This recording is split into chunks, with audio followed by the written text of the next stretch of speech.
a créé ces 155 milliards? C'est nous, c'est les travailleurs. Donc, nous demander après, pour des prétextes bidons de financiers, de continuer à travailler 2 ans de plus, mais là, c'est non, ça passera pas.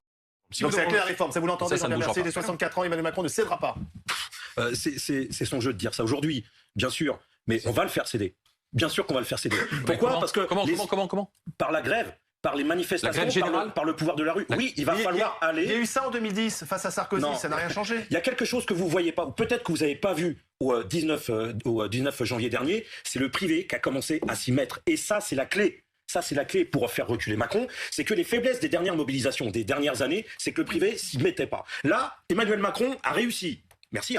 Il a réussi à commencer à mettre le privé dans la rue. Oui, je peux vous dire, alors, vous ne voulez pas y croire, vous êtes dans le déni, ça vous fait peur, je ne sais pas. Oui, mais Jean-Pierre Mercier, il faut apporter des faits quand on dit quelque chose. Dans quelle boîte, vraiment, il y a beaucoup de privés, dites-moi dans quelle boîte. Stellantis, on a eu des centaines, des milliers de travailleurs qui sont mis en grève. Là, pour le 31, il y a encore des cadres, des techniciens qui disent je voudrais poser ma journée pour aller manifester. La direction de Stellantis dit maintenant c'est fini, je ne donnerai plus de journée de congé pour aller manifester. Ça veut dire que là, on est obligé de se mettre en grève. Vous avez des secteurs comme les TPE, les PME, ils vont pas faire grève.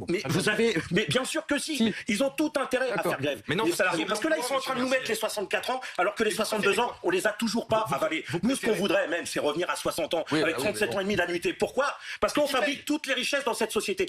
Regardez, 80 milliards de dividendes. Excusez-moi, juste 2 secondes.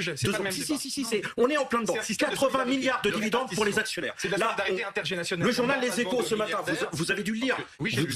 Vous avez dû lire qu'on s'apprête encore une fois le CAC 40 à exploser son record de profit. 155 milliards. Qui c'est qui les a créés, ces 155 milliards? C'est nous, c'est les travailleurs. Donc, nous demander après, pour des prétextes bidons de financiers, de continuer à travailler 2 ans de plus, mais là, c'est non, ça passe pas. L'autre mesure, c'est augmenter les impôts ou baisser les pensions. Vous êtes d'accord? Moi, je suis pour augmenter les impôts du patronat. Je suis pour que le patronat mette la main à la poche. Comment vous expliquez plus? François Bayrou l'a proposé. Mais bien sûr. Ça contredit tout le projet économique et social d'Emmanuel Macron, qui fait 1,5 million d'emplois en un an, qui baisse le chômage de 2 points, qui fait un taux de croissance malgré les crises le plus important. Et on peut pas demander au patronat de contribuer un peu plus? Mais le patronat contribue déjà. Mais les salariés contribuent, les patrons contribuent. Dans cette réforme, il donne quoi le patronat?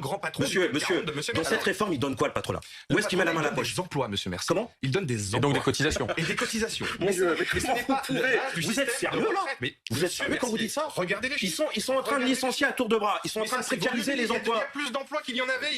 Quand un patron embauche un jeune au SMIC, il ne paye plus de cotisations sociales. Est-ce que c'est normal? Oui.